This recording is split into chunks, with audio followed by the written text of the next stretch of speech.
Hello student, नमस्कार, राधे राधे। स्वागत है आप सभी का उत्कर्ष के इस ऑनलाइन सेगमेंट में, जहां मैं आपका दोस्त, आपका होस्ट सत्येंद्र जोशी स्वागत और हार्दिक अभिनंदन करता हूं हमारे इस डिजिटल अद्भुत प्लेटफॉर्म पर।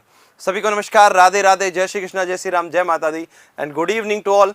स्वागत आप सभी का, जहां आप और मैं हम मिलकर बात कर रहे हैं एटॉमिक स्ट्रक्चर अर्थात परमाणु संरचना की। जी हाँ, हम लोग बात कर रहे हैं एटॉमिक स्ट्रक्चर अर्थात परमाणु संरचना। ये चैप्टर हमारा चल रहा है और हम इस चैप्टर के लगभग अंतिम चरण की ओर मूव कर रहे हैं।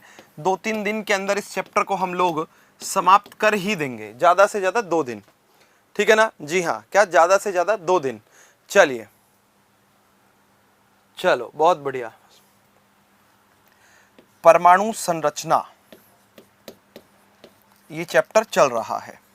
पिछली क्लास में मैंने आप लोगों को जो हमारे कक्षक होते हैं एसपीडीएफ, उनकी आकृतियां जो हैं वो पढ़ाई थी, है ना। एटॉमिक स्ट्रक्चर के अंदर एसपीडीएफ की जो ज्यामितीय आकृति होती है वो बताई थी। एस गोलाकार होता है, पी डंबलाकार होता है, डी डबल डंबलाकार होता है और लास्ट में मैंने आप लोगों से कहा था कि एफ जो होता है उसकी आकृति जटिल होती है। और आज की क्लास के अंदर, जी हाँ, चलिए, आज की क्लास के अंदर मैं आप लोगों को पढ़ाने वाला हूं इलेक्ट्रॉनिक विन्यास। जी हाँ, किसका? इलेक्ट्रॉनिक विन्यास, तत्वों का इलेक्ट्रॉनिक विन्यास। ये टॉपिक आज हमारा चलने वाला है, ठीक है।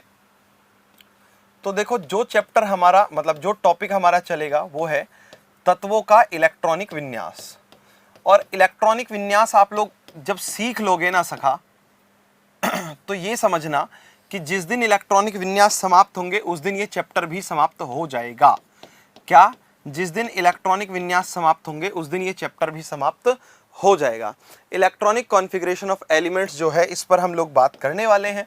तो देखो, तत्वों के इलेक्ट्रॉनिक विन्यास की जब हम बात करें, किसके इलेक्ट्रॉनिक विन्यास की बात कर रहे हो? तत्वों के इलेक्ट्रॉनिक विन्यास की बात कर रहे हैं। और तत्वों के इलेक्ट्रॉनिक विन्यास में कुछ चीजें हैं जो आपको पहले से समझ में आ जानी चाहिए। जैसे एक ऑर्बिटल्स होते हैं जिन्हें हम कहते हैं डीजनरेटेड ऑर्बिटल्स अर्थात समभ्रंश कक्षक। ये तो आप लोग पहले से जानते हो, वापस से सुन लो। कक्षा वो पथ होता है जिसमें इलेक्ट्रॉन चक्कर लगाते हैं, ठीक है ना। वहीं दूसरी तरफ हम लोग बात करें तो क्या होते हैं? कक्षक होते हैं। क्या होते हैं? कक्षक। कक्षक मतलब उपकोष होते हैं एसपीडीएफ। उपकोषों के अंदर क्या?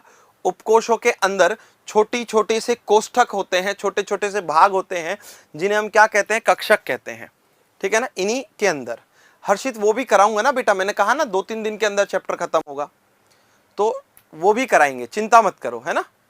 हाँ, टेंशन ना लिया करो, खड़े हैं ना हम सामने, बस। अब देखो, यहां पर जब हम लोग इलेक्ट्रॉनिक विन्यास की बात कर रहे हैं तो आप लोगों को कुछ चीजें पहले से पता होनी चाहिए। क्या? जो मैं बताने जा रहा हूं वो पता होनी चाहिए। पहली चीज आपको यह पता होनी चाहिए कि एक कक्षक होते हैं जिन्हें कहते हैं डीजनरेटेड ऑर्बिटल्स अर्थात समभ्रंश कक्षक। कौन से कक्षक? समभ्रंश कक्षक,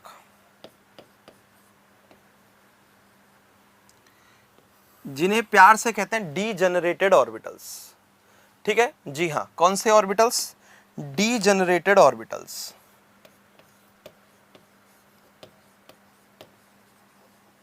डीजनरेटेड ऑर्बिटल्स,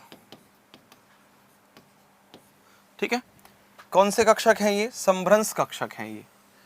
अब सर, समभ्रंश कक्षक होते क्या हैं ये तो बताओ, ठीक है ना। जी हाँ, समभ्रंश कक्षक की अगर हम लोग बात करें तो बेटा, जिन कक्षकों की ऊर्जाएं आपस में बराबर होती हैं उन्हें हम लोग कहते हैं समभ्रंश कक्षक। क्या? जिन कक्षकों की ऊर्जाएं जो हैं वो बहुत कैसी समान होती हैं, आपस में समान होती हैं, वो क्या कहलाते हैं? समभ्रंश कक्षक कहलाते हैं, ठीक है। तो समभ्रंश कक्षक की परिभाषा एकदम सरल है, और कितनी सरल है? जितनी मैं बता रहा हूं उतनी सरल है। क्या? कि जिन कक्षकों में ऊर्जा बराबर होती है, कैसी होती है? एनर्जी सेम होती है, उन्हें हम क्या कहते हैं? समभ्रंश कक्षक कहते हैं, ठीक है।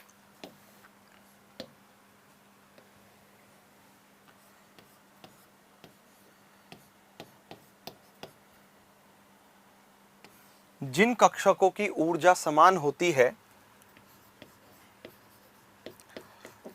कक्षकों की ऊर्जा कैसी होती है? समान होती है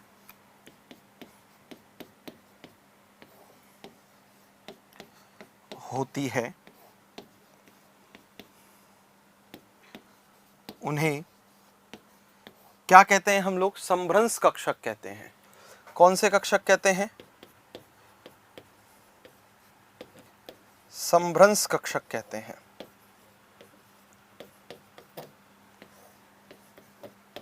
जिन कक्षकों की ऊर्जा कैसी होती है? समान होती है, उन्हें हम लोग क्या कहते हैं? समभ्रंश कक्षक कहते हैं। सिंपल बात है। जैसे यदि S की ऊर्जा P के बराबर है तो वो समभ्रंश कक्षक होगा, P की किसी और के बराबर है तो वो समभ्रंश कक्षक होगा। सिंपल बात है। तो हमने कहा जिन कक्षकों की ऊर्जाएं बराबर होती हैं, समान होती हैं, वो डीजनरेटेड ऑर्बिटल्स अर्थात समभ्रंश कक्षक कहलाते हैं। पहली बात, ठीक है। इसमें कोई भी ज्यादा सोचने की बात नहीं होती है। क्या?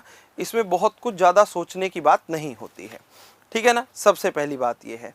और इसके बाद हम लोग आगे बात करते हैं। आगे हम लोग इसमें बात करेंगे तो तत्वों में इलेक्ट्रॉनिक विन्यास जो है, इसके लिए कुछ नियम दिए जाते हैं। क्या? तत्वों में इलेक्ट्रॉनिक विन्यास के लिए क्या किए जाते हैं सखा? कुछ नियम दिए जाते हैं। उन नियमों पर हम लोग बात करेंगे। या कक्षकों में इलेक्ट्रॉनिक विन्यास जो है सुरेश चाहिल वो डल चुके हैं भाई, है ना। चैप्टर फर्स्ट के जो क्वेश्चन और आंसर हैं उनकी वीडियोस अपलोड हो चुकी हैं, ठीक है। हाँ, बार बार मत पूछो भाई, मैं बता चुका हूं ऑलरेडी। आप जाकर चेक कर लो, वो वीडियोस अपलोडेड हैं, तो टेंशन नहीं लेनी है, समझे। चलो अब देखो आगे की बात बताता हूं मैं आपको। मैं आप लोगों से ये कह रहा हूं कि कक्षकों में इलेक्ट्रॉन भरने के लिए कुछ नियम होते हैं, ठीक है ना। क्या? कक्षकों में इलेक्ट्रॉन भरने के कुछ नियम होते हैं। हम उन नियमों को पढ़ने वाले हैं। तो चलिए इन नियमों को सीख लो, इलेक्ट्रॉनिक विन्यास सीख जाओगे। कक्षकों में इलेक्ट्रॉन भरने के नियम।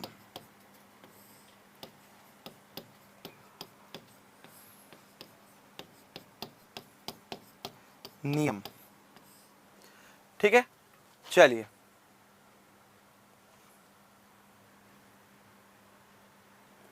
है ना। कक्षकों में इलेक्ट्रॉन भरने के नियम। तो देखो कक्षकों में इलेक्ट्रॉन भरने के नियमों में सबसे पहला जो नियम है वो है आप बऊ का नियम या आप बो का नियम। सबसे पहला जो नियम है वो है आप बऊ, आप बो।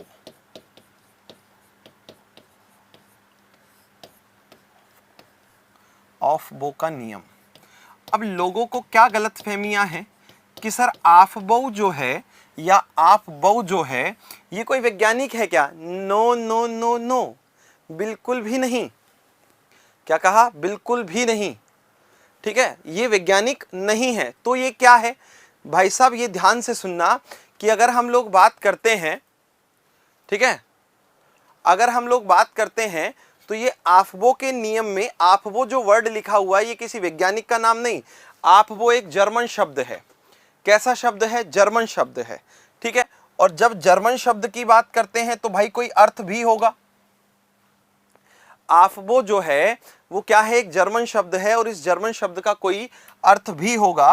तो भाई साहब हम इसी के बारे में बात करने वाले हैं।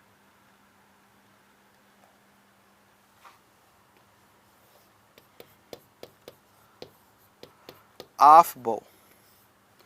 आफबो क्या है? एक आफबो एक जर्मन शब्द है और इस जर्मन शब्द के किसकी बात करें? अर्थ की बात करें। क्या इस जर्मन शब्द के अर्थ के बारे में हम लोग बात करते हैं तो इसका अर्थ हमारे पास क्या होता है, ठीक है ना। चलिए इसके अर्थ की बात करें तो भाई साहब इसका अर्थ क्या होता है? इसका अर्थ होता है कक्षकों का निर्माण या कक्षकों में इलेक्ट्रॉन भरना, ठीक है। जी हां, कक्षकों का निर्माण या कक्षकों में इलेक्ट्रॉन भरना। सब बता दूंगा भाई साहब, आप चिंता नहीं करें। दीपक चिंता नहीं करें, ठीक है, इसका अर्थ क्या है? कक्षकों का निर्माण, फॉर्मेशन ऑफ ऑर्बिटल्स, या फिर या कक्षकों में इलेक्ट्रॉन भरना, ये इसका अर्थ है सखा। ठीक है, अब देखो वहीं पर हम लोग बात करते हैं तो देखो कक्षकों में अगर हम बात करें तो इतने नादान तो आप भी नहीं हैं कि अब तक आप लोगों ने कभी इलेक्ट्रॉनिक विन्यास नहीं पढ़े। अब मुझे ये बताओ कि किस किस को इलेक्ट्रॉनिक विन्यास आते हैं, है ना? जिन जिन को आते हैं वो या तो हाथ ऊपर का साइन भेज दें या मुझे, है ना, थंब भेज दें, ऐसा कुछ बता दें किस किस को इलेक्ट्रॉनिक विन्यास लिखने आते हैं। जल्दी से बताओ, जल्दी बोलो ना। चलिए,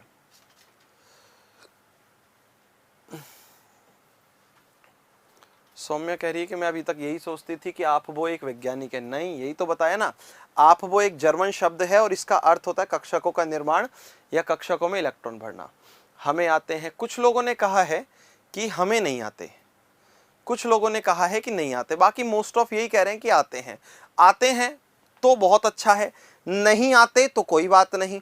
जब हमारा ये टॉपिक खत्म होगा ना इलेक्ट्रॉनिक विन्यास का, ठीक है, जब इलेक्ट्रॉनिक विन्यास का टॉपिक खत्म होगा तो सबको आएंगे। बस मैं एक बार यही जानना चाह रहा था। ठीक है, चलो, हाँ, अब देखो आपबो के नियम की बात करें तो आपबो का नियम क्या कहता है, ठीक है ना? इस नियम के अनुसार अगर हम लोग बात करें तो कक्षकों में इलेक्ट्रॉन जो है ना, ठीक है ना, परमाणु में कक्षक को कैसे पहचाने? जहां sp-df लिखा होगा वहां कक्षक ही होगा भाई। ठीक है, जहां पर क्या लिखा होगा, sp-df लिखा हुआ होगा, वहां कक्षक ही होगा। ठीक है, पहचानने की जरूरत ही नहीं है, समझे? पहचानने की जरूरत ही नहीं है।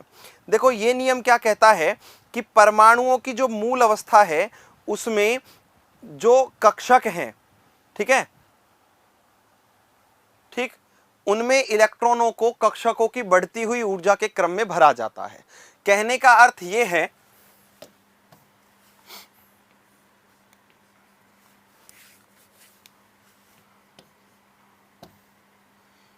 किसी परमाणु में या किसी परमाणु के कक्षकों में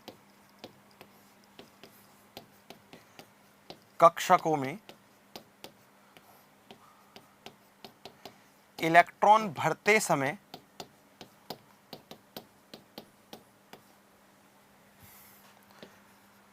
कक्षकों को ऊर्जा के बढ़ते क्रम में व्यवस्थित करते हैं। कैसे क्रम में? बढ़ते क्रम में क्या करते हैं? व्यवस्थित करते हैं।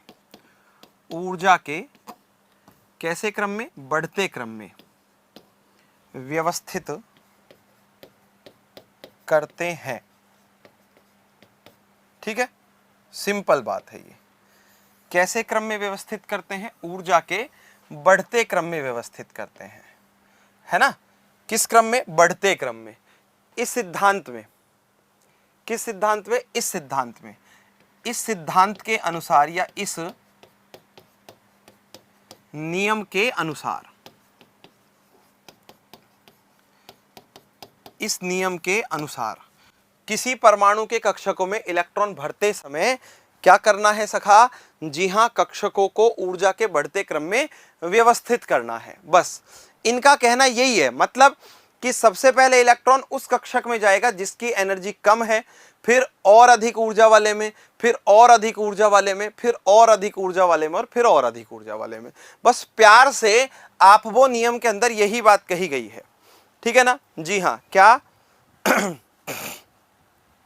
जी,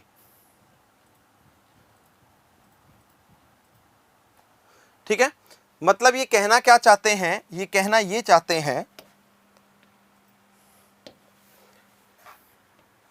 अर्थात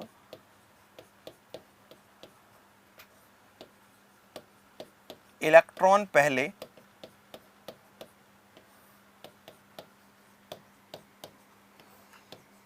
सबसे कम ऊर्जा वाले कक्षक में जाता है, ऊर्जा वाले कक्षक में जाता है,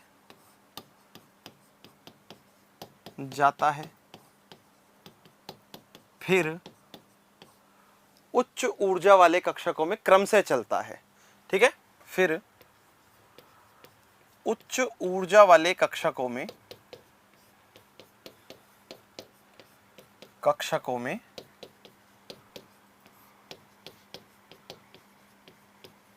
ऊर्जा के बढ़ते क्रम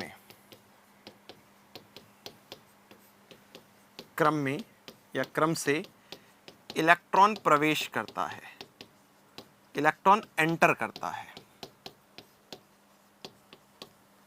ठीक है ना, क्या कर रहा है? इलेक्ट्रॉन एंटर कर रहा है, किसमें? ऊर्जा के बढ़ते क्रम में। सिंपल बात है ये अपने पास। कैसी? सिंपल, साधारण, आसान बात है। और ये सारी बातें कहाँ हुई हैं भाई साहब? ये सारी की सारी बातें हुई है आपबउ के नियम में। ठीक है, किसके नियम में हुई है सारी बातें? आपबउ के नियम में हुई है, कोई समस्या नहीं आई है। मुझे ये बता दो, ये तो सबको क्लियर है ना जी? चलिए, अब बात ये है कि ऊर्जा का बढ़ता क्रम क्या होता है ना? ऊर्जा का बढ़ता क्रम मतलब कक्षकों की ऊर्जा का बढ़ता क्रम जो है वो क्या है?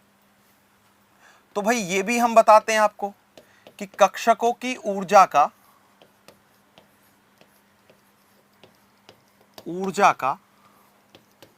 कौन सा क्रम? बढ़ता क्रम।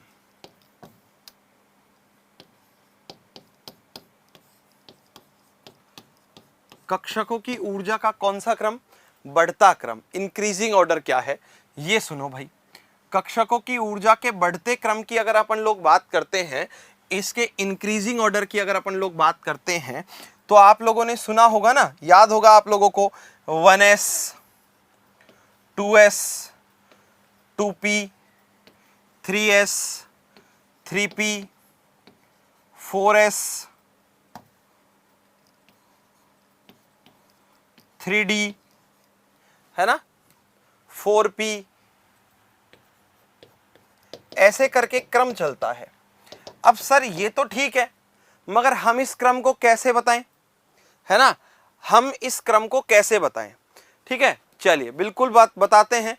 आप इसको यहां से हमने स्टार्ट किया है आज। ठीक है, यहां से एक बार नोट करो, फिर मैं आप लोगों को एक इमेज दिखाता हूं, एक चित्र दिखाता हूं मैं आप लोगों को, इतने आप इसको नोट करो, है ना। चलिए,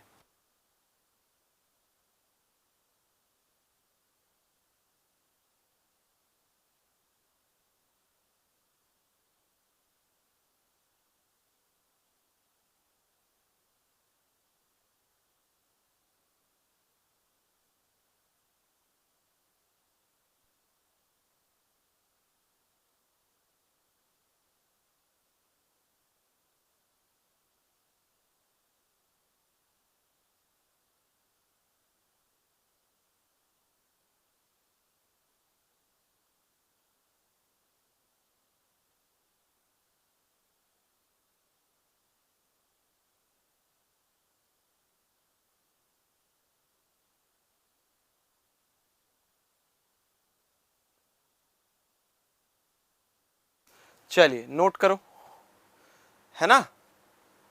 हाँ,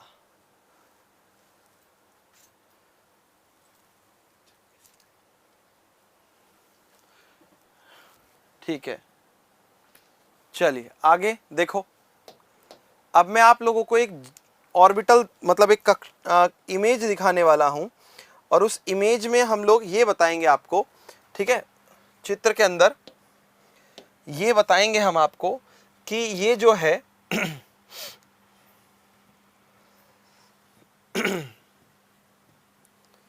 देखो, इसके आधार पर क्रम जो है वो निर्धारित किए जाते हैं। इन्होंने क्या किया, यहां से सुनो, है ना, ठीक है, इन्होंने क्या किया है ये सुनो। ठीक, इन्होंने ये किया, देखो 1s लिखा, 2s लिखा, 2p लिखा, 3s 3p 3d, 4s 4p 4d 4f, 5 के लिए लिख दिया, 6 के लिए लिख दिया, 7 के लिए लिख दिया ये। फिर इनको इस तरीके से करके काटना शुरू किया, और जैसे जैसे काटते रहे ना, वैसे वैसे एनर्जी लेवल जो है वो बढ़ता चला गया। ठीक है, अब मेरा जो एक्सपीरियंस है, मैंने जब लोगों को देखा है, स्टूडेंट्स को देखा है, तो स्टूडेंट इसमें क्या करते हैं, बहुत सारी गलतियां कर देते हैं।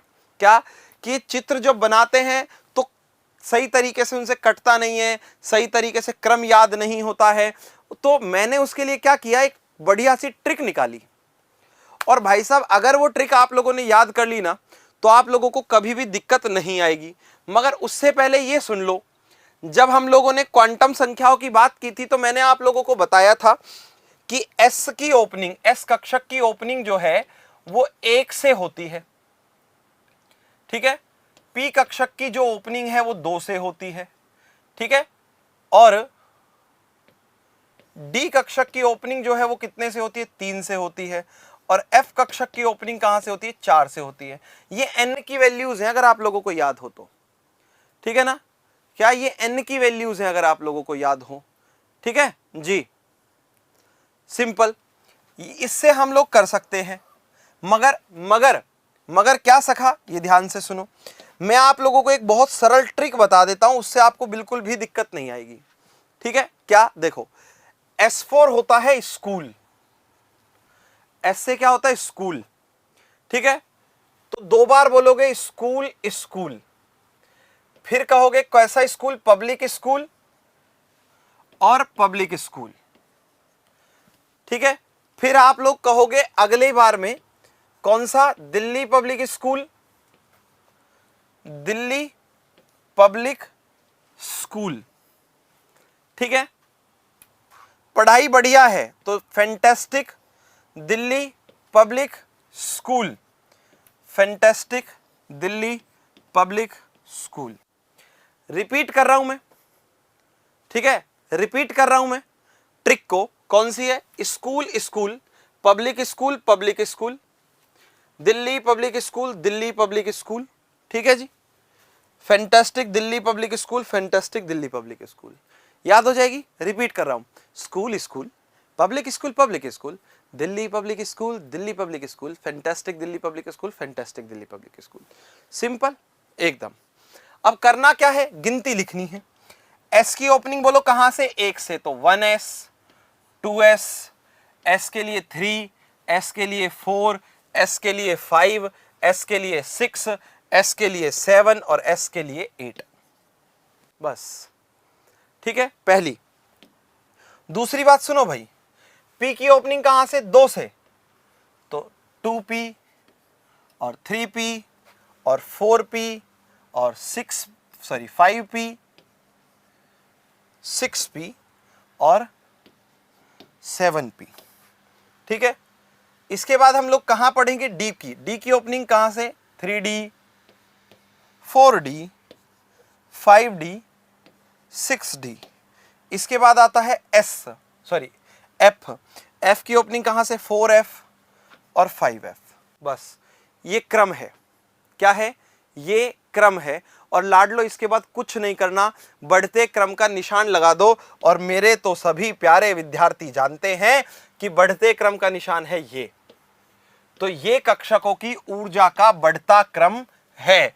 आपको हमेशा इसी ट्रिक की सहायता से कक्षकों की ऊर्जा का बढ़ता क्रम जो है वो निर्धारित कर देना है, ताकि कभी किसी भी प्रकार की समस्या नहीं आए, ठीक है, ताकि कभी भी किसी भी प्रकार की समस्या नहीं आए।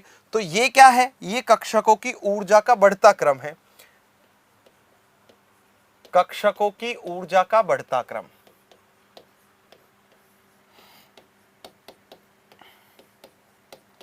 कैसा क्रम, बढ़ता क्रम, किसका, कक्षकों की ऊर्जा का, ठीक है ना। एनर्जीज का इंक्रीजिंग ऑर्डर है, ठीक है, क्या है, एनर्जीज का इंक्रीजिंग ऑर्डर है। जो ये चित्र है ना, ये एनसीईआरटी में दिया हुआ है, ठीक है। एनसीईआरटी पहले ये बनवाती है, फिर कहती है ऐसे लिखो। हम डायरेक्ट लिख लेंगे तो क्या दिक्कत आ जाएगी, ठीक है ना।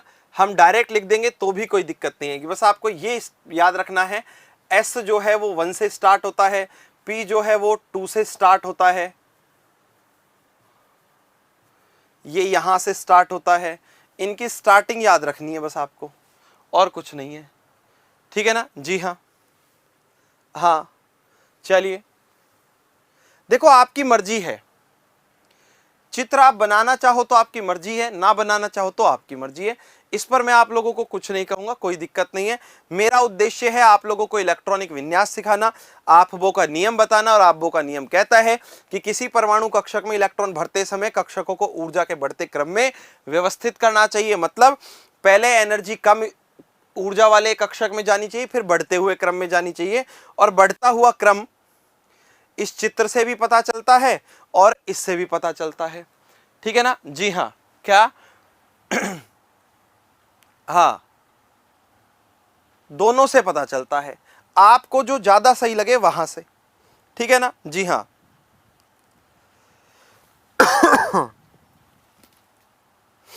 चलिए, इसके बाद हम लोग आगे बात करते हैं।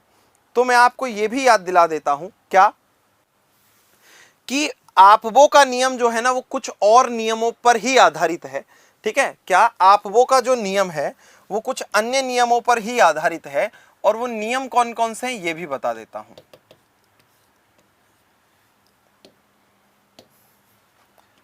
किसका नियम? आपबो का नियम।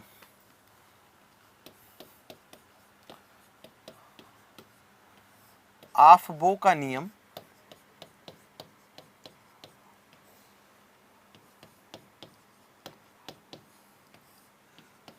पावली का अपवर्जन नियम,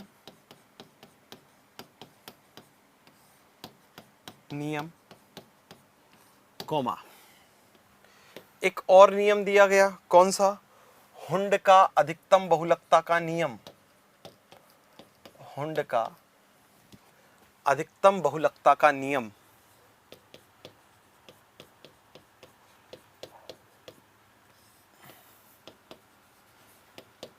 बहुलकता का नियम का नियम, ठीक है ना? हुंड का अधिकतम बहुलकता का नियम, ठीक है, कॉमा एक है कक्षकों की आपेक्षिक ऊर्जाओं का नियम। किसका? कक्षकों की आपेक्षिक ऊर्जाओं का नियम,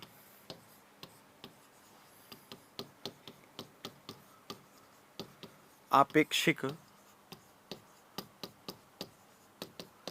ऊर्जाओं का नियम,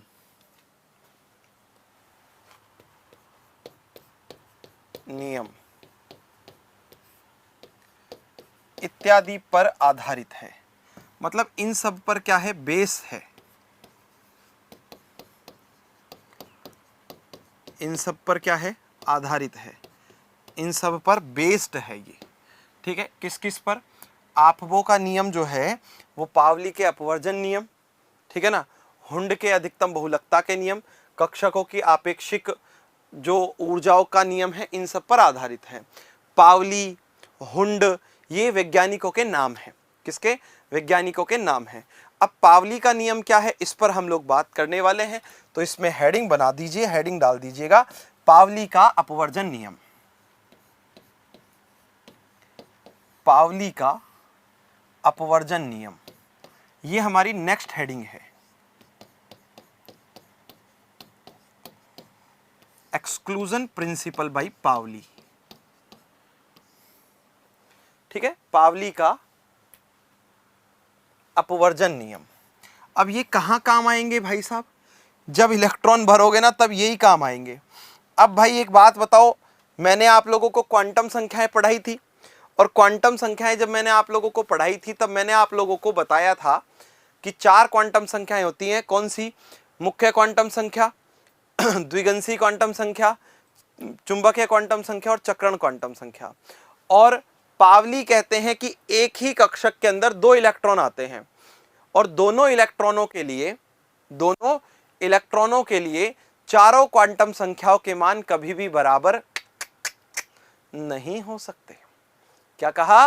पावली कहते हैं कि एक कक्षक के दोनों इलेक्ट्रॉनों के लिए चारों क्वांटम संख्याओं के मान कभी भी समान नहीं हो सकते, है ना? क्या नहीं होंगे? कभी भी इनकी वैल्यूज जो है वो सेम नहीं हो सकती, ठीक है? देखो, पावली के अनुसार पावली के अनुसार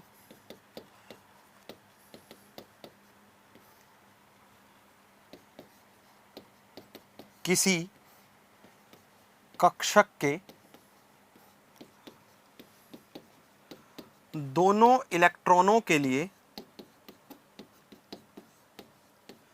किसी भी कक्षक के किनके लिए, दोनों इलेक्ट्रॉनों के लिए, ठीक है ना जी, दोनों इलेक्ट्रॉनों के लिए। रिद्धिमा कमेंट सबके दिख रहे हैं, आप डायरेक्ट ये डालो कि डाउट क्या है, ये मत डालो कि कमेंट दिख रहा है या नहीं दिख रहा है, ठीक है ना।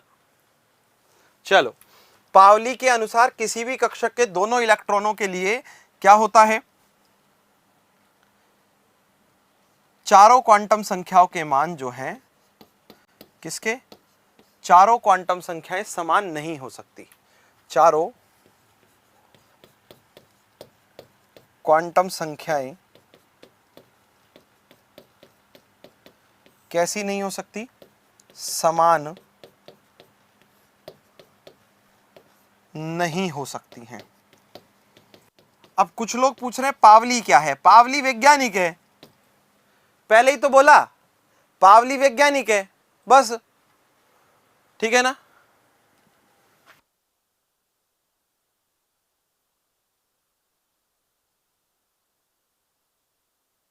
ठीक है ना, चारों क्वांटम संख्याएं जो है वो क्या होंगी, समान नहीं हो सकती है। और ऐसा इन्होंने इसलिए कहा क्योंकि एक ही कक्षक में अधिकतम 2 इलेक्ट्रॉन भरे जाते हैं जिनके विपरीत चक्रण होते हैं। क्या, जिनके चक्रण जो होते हैं वो विपरीत होते हैं, और विपरीत चक्रण में दोनों इलेक्ट्रॉनों का मतलब नहीं समझ आया, अभी समझ में आएगा, अभी मैं समझाऊंगा ना भाई। देखो, जैसे सुनो मेरी बात, हीलियम का इलेक्ट्रॉनिक विन्यास बताओ, लिखो, जितनों लोगों को आता है हीलियम, उसका इलेक्ट्रॉनिक विन्यास लिखो। मैंने इसीलिए पूछा था कि कुछ कुछ लोगों को तो आता है, ठीक है, फटाफट से हीलियम का इलेक्ट्रॉनिक विन्यास लिखो। हाँ,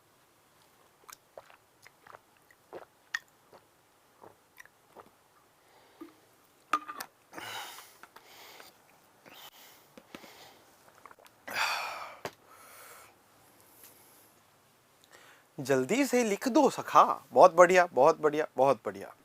हीलियम का इलेक्ट्रॉनिक विन्यास बहुत सही लिखा है, बहुत सारे लोगों ने लिखा है और बिल्कुल सही लिखा है, और किसी ने भी ये नहीं लिखा कि नहीं पता। लगभग सभी लोगों, हाँ लगभग क्या, सभी लोगों ने सभी सही लिखा है, किसी ने ये नहीं लिखा कि नहीं पता। बहुत सारे लोगों ने कमेंट किया है, बहुत सारे स्टूडेंट ने कमेंट किया है और सही लिखा है। क्या होता है, 1s2, ये होगा, सिंपल है। अब ध्यान से सुनो भाई साहब, 1s2, इसमें कक्षक कितना होता है, s के पास कितने कक्षक होते हैं, एक। जब आप लोगों को मैंने कक्षकों की आकृति पढ़ाई थी तो बताया था s के पास एक कक्षक होता है, तो ये s का एक कक्षक है, सिंपल है, ठीक है। चलिए, इस एक कक्षक में ध्यान से सुन लो, इस एक कक्षक में कितने इलेक्ट्रॉन भरे जाएंगे, 2, एक ये भर दिया और एक ये भर दिया। दोनों का चक्रण कैसा है, विपरीत है। कैसा चक्रण है, विपरीत है, सिंपल है, कोई बात नहीं, ठीक है। अब देखो, अगर आपसे 1s2 से यह पूछा जाए कि यहां पर n की वैल्यू क्या है, मुख्य क्वांटम संख्या का मान क्या है, तो आप लोग कहोगे कि सर यहां n का मान 1 है। क्या है लाडलो, n का मान 1 है, बोलो हाँ या ना। जी सर, n का मान 1 है मुख्य क्वांटम संख्या। जब n का मान 1 होता है तो मुझे यह बताओ कि l का मान क्या होता है। l का मान होता है n-1, तो 1 - 1 कर दोगे तो क्या हो जाएगा, 0। इसलिए l की वैल्यू कितनी हो जाएगी, 0, है ना। हाँ, ठीक है। अब रही बात क्या, रही बात ये अपने पास, ठीक, कि सर l का मान 0 है तो m का मान क्या होता है, -l से लेकर 0 तक और 0 से लेकर +l तक। भाई यहां तो माइनस प्लस वाली कोई बात ही नहीं है, 0 के लिए तो प्लस माइनस कुछ होता ही नहीं है। इसका मतलब m का मान भी कितना हो जाएगा, 0। समझे। अब 2 इलेक्ट्रॉन है तो भाई पहले इलेक्ट्रॉन के लिए क्या, पहले इलेक्ट्रॉन के लिए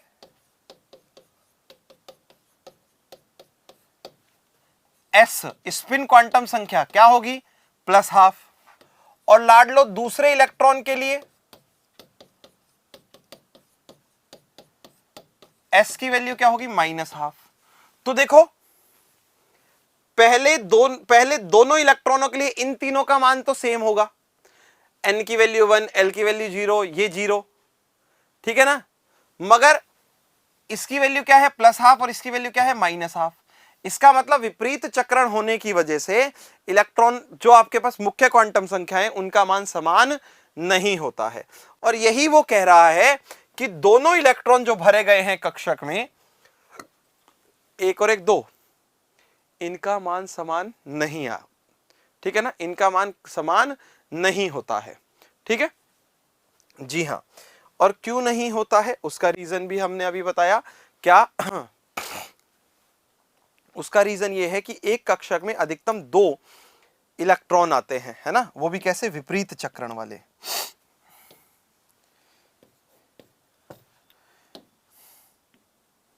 क्या एक कक्षक में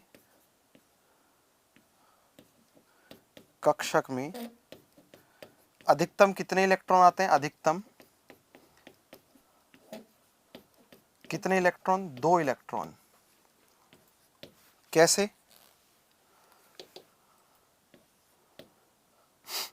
विपरीत चक्रण युक्त चक्रण वाले। अब विपरीत चक्रण वाले हैं तो s का वैल्यू क्या होगी, +½ s बराबर -½ ये पहले इलेक्ट्रॉन के लिए, दूसरे इलेक्ट्रॉन के लिए, ठीक है ना जी हाँ, ये पहले इलेक्ट्रॉन के लिए और ये दूसरे इलेक्ट्रॉन के लिए, ठीक है ना, भरे जाते हैं,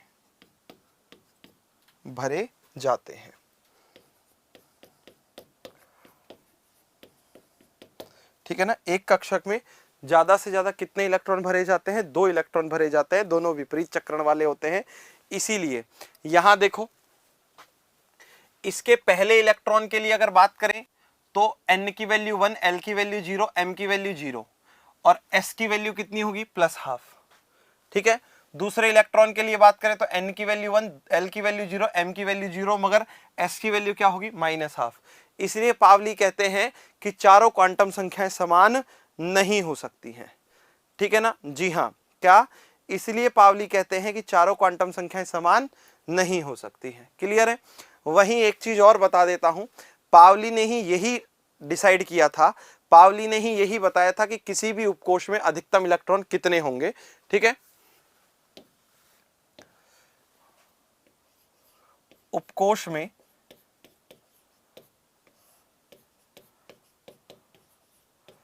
अधिकतम इलेक्ट्रॉन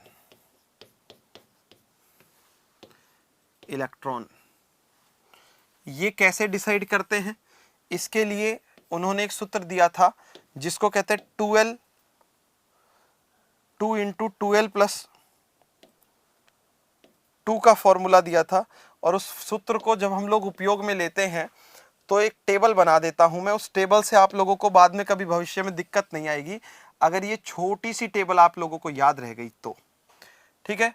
और इस टेबल में बड़ी बात कुछ भी नहीं है, देखो याद बहुत आराम से रहेगी ये। एक तरफ लिखेंगे उपकोष, दूसरी तरफ लिखेंगे अधिकतम इलेक्ट्रॉन, मैक्सिमम इलेक्ट्रॉन। तो उपकोष में देखो भाई यहां पर आपके पास s ब्लॉक होगा, p होगा, d होगा और क्या होगा, f होगा। क्या होंगे, s p d और f होंगे। क्या होंगे, s p d और f होगा, ठीक है जी। देखो s की अगर हम लोग बात करें तो s में मैक्सिमम कितने इलेक्ट्रॉन आते हैं, 2, ठीक है ना। p में अधिकतम कितने इलेक्ट्रॉन आते हैं, 6, d में अधिकतम कितने इलेक्ट्रॉन आते हैं, 10 और f में अधिकतम कितने आते हैं, 14। ऐसे याद रख लो तो ऐसे याद रख लो, नहीं रख पाते तो ये ध्यान देना 2 के बाद 6, 6 के बाद 10, 10 के बाद 14, 4 4 का अंतर है। 2 में 4 जोड़ो तो 6 आ जाते हैं, 6 में 4 जोड़ो 10, 10 में 4 जोड़ो 14। ये बात जो है ये भी पावली ने ही बताई थी। किसने बताई थी? पावली ने ही बताई थी। ठीक है ना? जी हाँ, इसी को हम लोग कहते हैं पावली का अपवर्जन नियम। ठीक है, क्या कहता है पावली का अपवर्जन नियम? पावली का अपवर्जन नियम पहली बात तो ये कहता है कि किसी भी कक्षक के दोनों इलेक्ट्रॉनों के लिए चारों क्वांटम संख्याएं समान नहीं हो सकती, कभी भी बराबर नहीं होंगी। ठीक है, वापस से जो अभी पढ़ाया है मैं एक बार पूरा रिपीट कर देता हूं। देखो, पहले मैंने आप लोगों को बताया डीजनरेटेड ऑर्बिटल्स अर्थात समभ्रंश कक्षकों के बारे में। तो लाडलो, जिन कक्षकों की एनर्जी जो है वो सेम होती है, जिन कक्षकों की ऊर्जाएं बराबर होती है, उन्हें आप में हम सब क्या कहते हैं? समभ्रंश कक्षक कहते हैं। कौन से कक्षक कहते हैं? समभ्रंश कक्षक, पहली चीज। दूसरे नंबर पर हम लोग बात करते हैं तो हमने बताया तत्वों में इलेक्ट्रॉनों को भरने के लिए नियम, और उन नियमों में सबसे पहले आया आपबो। पवन उस पर आगे बात करेंगे, जब पढ़ाऊंगा तब आगे बात करेंगे। ठीक है, देखो आपबो, आपबो एक जर्मन शब्द है और इस जर्मन शब्द का अर्थ होता है कक्षकों का निर्माण। किसका निर्माण? कक्षकों का निर्माण, या फिर कक्षकों में इलेक्ट्रॉन का भरना। आपबो नियम के अनुसार यह बताया जाता है, क्या बताया जाता है कि किसी भी परमाणु में के कक्षकों में इलेक्ट्रॉन भरते समय, क्या करते समय लाडलो? इलेक्ट्रॉन भरते समय इस बात का विशेष ध्यान रखना चाहिए कि कक्षकों में ऊर्जा जो है वो बढ़ते क्रम में हो। मतलब कक्षक जो है वो ऊर्जा के बढ़ते क्रम में व्यवस्थित होने चाहिए, तभी इलेक्ट्रॉन भरे जाते हैं। मतलब सबसे पहले एनर्जी सबसे कम एनर्जी, सबसे पहले इलेक्ट्रॉन सबसे कम एनर्जी वाले में जानी चाहिए, उसके बाद उससे ज्यादा एनर्जी वाले कक्षक में, फिर और ज्यादा एनर्जी वाले कक्षक में, फिर और ज्यादा एनर्जी वाले कक्षक में, फिर और ज्यादा। तो ये क्रम जो है बढ़ता क्रम हो जाएगा। वहीं दूसरे नंबर पर बात करें कक्षकों की ऊर्जा का बढ़ता क्रम, देखो एक तो ये वाली तरीका है, ठीक है ना, एक तो ये वाला तरीका है। नहीं, अभी यूनिट कंप्लीट नहीं हुआ है, 2-3 दिन लगेंगे यूनिट कंप्लीट होने में अभी। ठीक है ना, एक तो ये तरीका है। इसके अतिरिक्त तो और भी तरीके हैं क्या? बिल्कुल हैं। कक्षकों की ऊर्जा का बढ़ता क्रम, जिसके लिए मैंने आप लोगों को एक ट्रिक बताई थी, school school, public school, public school, Delhi public school, Delhi public school, fantastic Delhi public school, fantastic Delhi public school. उसको ध्यान में रखो तो कक्षकों की ऊर्जा का बढ़ता क्रम मिल जाएगा। फिर मैंने आप लोगों को बताया है आपबो के नियम से ही पावली का अपवर्जन नियम, हुंड का अधिकतम बहुलकता का नियम, कक्षकों की आपेक्षिक ऊर्जाओं का नियम, ये सारे इसी पर आधारित हैं। फिर हमने पावली के अपवर्जन नियम की बात की, और पावली का अपवर्जन नियम सीधी, सरल और आसान भाषा में ये कहता है कि एक कक्षक में जो दोनों इलेक्ट्रॉन अवेलेबल है, उन दोनों इलेक्ट्रॉनों के लिए चारों क्वांटम संख्याएं समान नहीं हो सकती। ठीक है, सभी क्वांटम संख्याएं सेम नहीं होंगी। क्यों नहीं होंगी? भले ही 3 क्वांटम संख्याएं जो हैं, मुख्य क्वांटम संख्या, द्विगंशी क्वांटम संख्या और चुंबकीय क्वांटम संख्या समान हो, मगर कभी भी, क्या कभी भी कौन सी चक्रण क्वांटम संख्या समान नहीं होगी, क्योंकि इलेक्ट्रॉनों का चक्रण विपरीत होता है। इलेक्ट्रॉनों का चक्रण जो है वो विपरीत होता है। विपरीत होने का मतलब है +½ और -½ होना स्पिन क्वांटम संख्या की वैल्यू। ठीक है, और वहीं से हमने आपको ये सारी चीजें बताई। फिर किसी भी उपकोष में अधिकतम इलेक्ट्रॉन कितने आ सकते हैं, ये बात मैंने आप लोगों को बता दी है, जता दी है, समझा दी है। अब रही बात आपके पास एक और वो बात क्या है? वो ये है कि इसके बाद हम लोग हुंड का अधिकतम बहुलकता का नियम पढ़ने वाले हैं। किसका? हुंड का अधिकतम बहुलकता का जो नियम है वो पढ़ने वाले हैं, मगर उस पर बात करूंगा मैं आप लोगों से अगली क्लास में, क्योंकि अभी मैं लेता हूं आप लोगों से विदा। आप लोग पढ़ते रहिए, आगे बढ़ते रहिए। जय हिंद, जय भारत, जय जवान, जय किसान, जय विज्ञान। राधे राधे।